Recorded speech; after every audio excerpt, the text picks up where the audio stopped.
Welcome and thanks for joining us. My guest today is Tracy Jones. She's the Associate Director of the Data and AI Practice at Guidehouse. Tracy, good to have you with us today. Hi, nice to be here. Thank you for having me. And a lot of organizations are thinking about AI readiness. And I guess I would begin by asking you to explain what is AI readiness? It's more than just having servers with plenty of storage.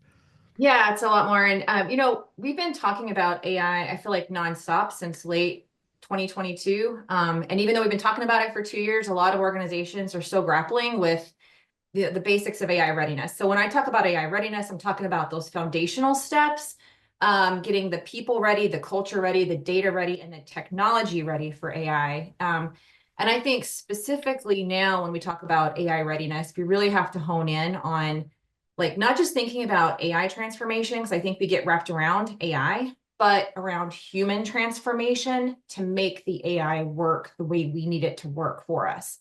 So really thinking about changing our mindsets of how we approach our work, what we do, how we change our environments to really meet our needs, to not just survive and thrive, but to even exceed what we have historically thought of as like our performance expectations. Right. So it's really readiness is the readiness of the workforce to adopt this and live with it, you might say. Yeah, I think that's one of the biggest pieces. There's a lot to readiness, some of the technology pieces and the servers and all that, but a huge part of it is the human side. Um, yeah. All right. Well, then how do you know whether your organization is ready? What are some of the steps you take to assess that? I'll just say there's a ton of assessment frameworks out there and tools that people can utilize. And that anytime an organization is doing an assessment, they should look at where they are now, where they want to go, and like those gaps in between, because that's really going to help them identify the steps and the priority order for getting things done. We at Guidehouse have a very robust AI assessment framework. We focus on like a lot of different things, but I'll just go through at a very high level. The human side, so specifically, what are the workforce capabilities and the skills? What's the cultural readiness? And how has the organization been to successfully or not successfully do change management for large transformation initiatives historically? We also look at strategy and AI use cases. Do you have a strategy? Do you have AI use cases? And are you looking at those with any specific decision criteria? So specifically thinking value, feasibility, and risk. We look at governance. And if you don't have AI governance, we also look at what are the other governance structures that you could leverage within your organization. So structures that really lend themselves well to kind of lean on for AI or the technology and data governance structures. You can pull all those same people in.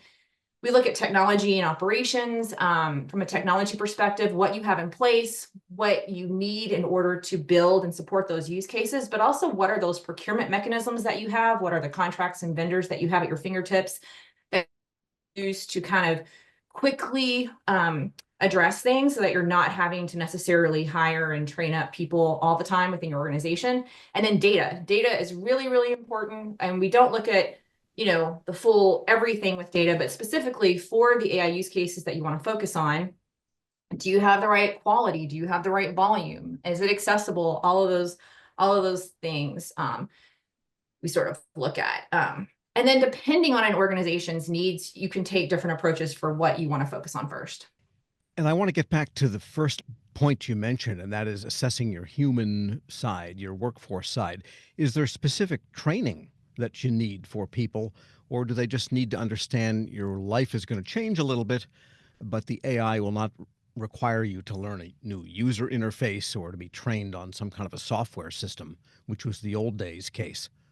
So I think that's a wonderful question. So I'll just lay out there that I think before you have any training, the one thing that you probably should have is an AI usage policy, which kind of dictates at the very highest level the organization's expectations for how you're going to use AI and guardrails, right? Because you want to make sure that your training reflects your basic AI policy. I think one of the best places you can lean in on training is Gen AI. There was a great survey that recently came out from the Boston Consulting Group in 2024, which was looking at 13,000 different users, leaders, managers, frontline folks using AI.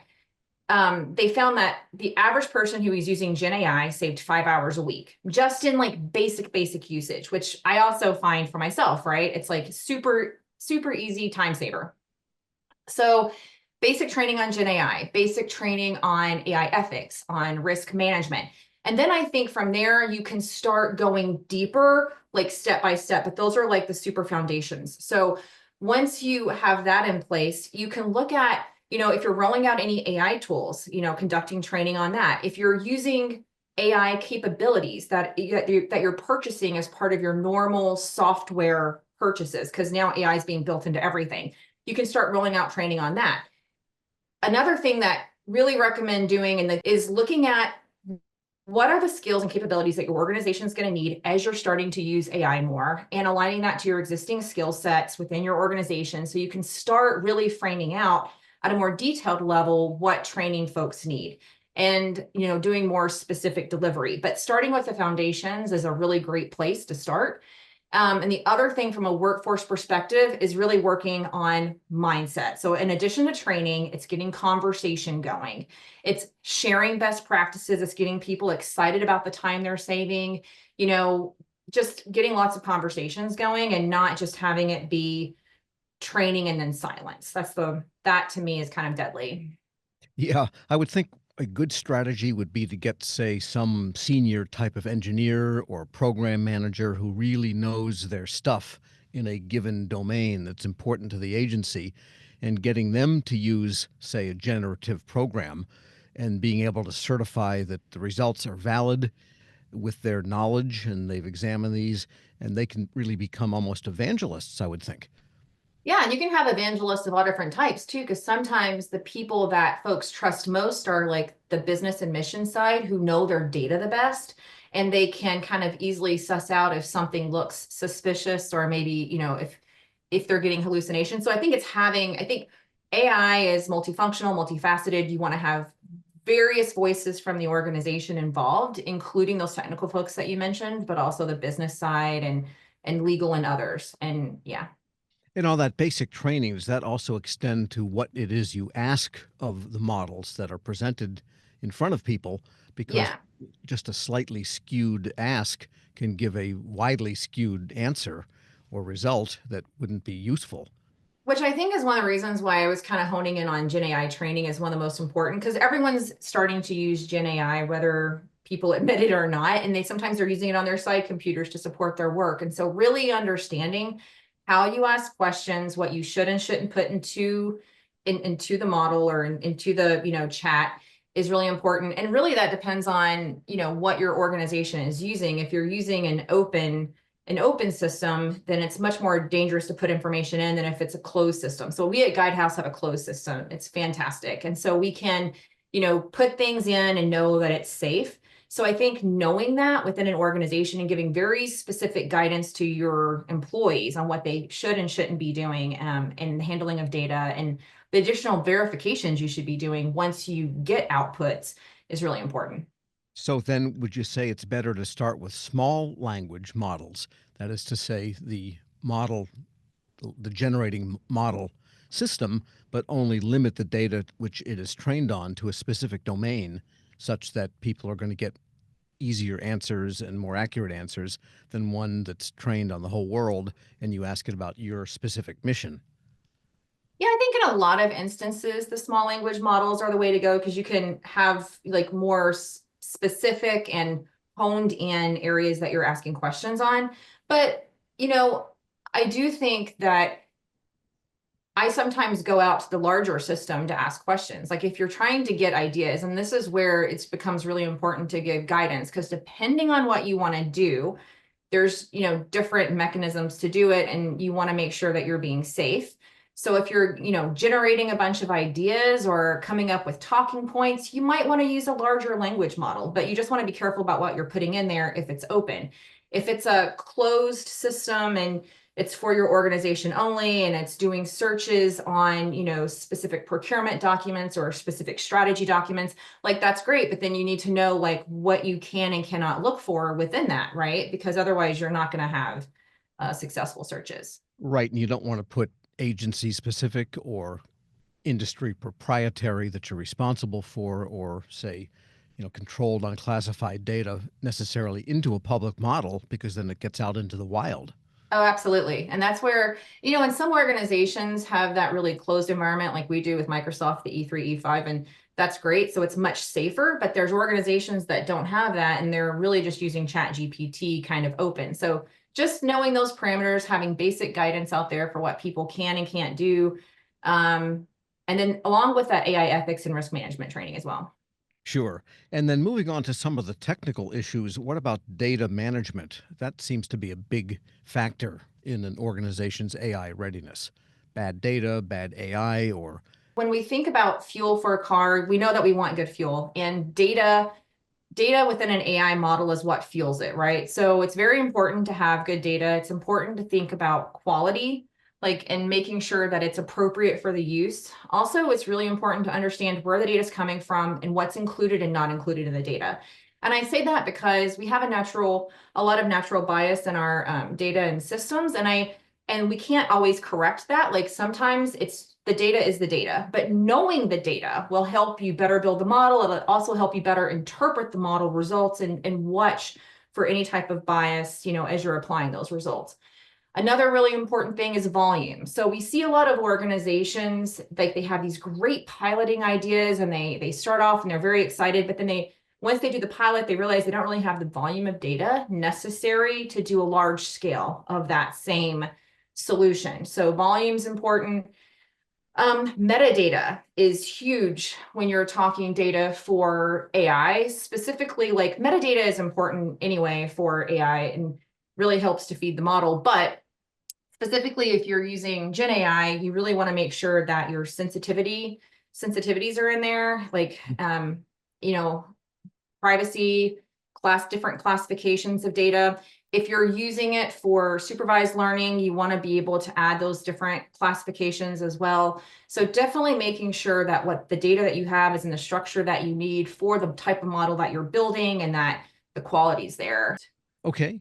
And what does this all cost an organization to get started? I mean, different agencies have different budgets, Yeah. but can you get into this with a minimal investment to get good at it before you start rolling out big money? Yeah, I think so. And I think because it's like, well, one, there's like basic AI training does not take a huge investment. So that's a one thing that you can get going on. Developing a strategy and aligning it to your priorities, like your business priorities, also not a big investment. It can be if you allow yourself to go into a spin, right? But if you just get in and do that, it's pretty fast because there's so much AI already available, Gen AI and what we, more traditional AI within software that people are using. There's like the ability to pretty quickly start to leverage AI within an organization. I would say having some risk management, like a risk management policy plan in place for that, and making sure like if you're using AI that's already there as part of like your software, right? Making sure that you are validating either with the company or going through a risk assessment yourself, but a lot of it's there to start using, so it makes it much easier. And that is one of the things that I see like happening as like originally, I think AI readiness was like really challenging for people because it seemed so massive. But now more and more AI is just coming at us in bits and pieces, it's much more bite size. And so I think AI readiness is becoming something that you can dip your toe in, then go a little deeper, go a little deeper. And then again, going down the bullet points of the kind of methodology that Guidehouse uses to assess readiness, I would think the fundamental thing might be not even the people, but the governance that you have in place and who's party to it, and what does governance of AI generally look like? What do you look for in an organization to say, yeah, you've got this under control? Yeah, so we spend a lot of time on governance. I kind of think that governance is oftentimes tied to people and the culture, though, just for clarity.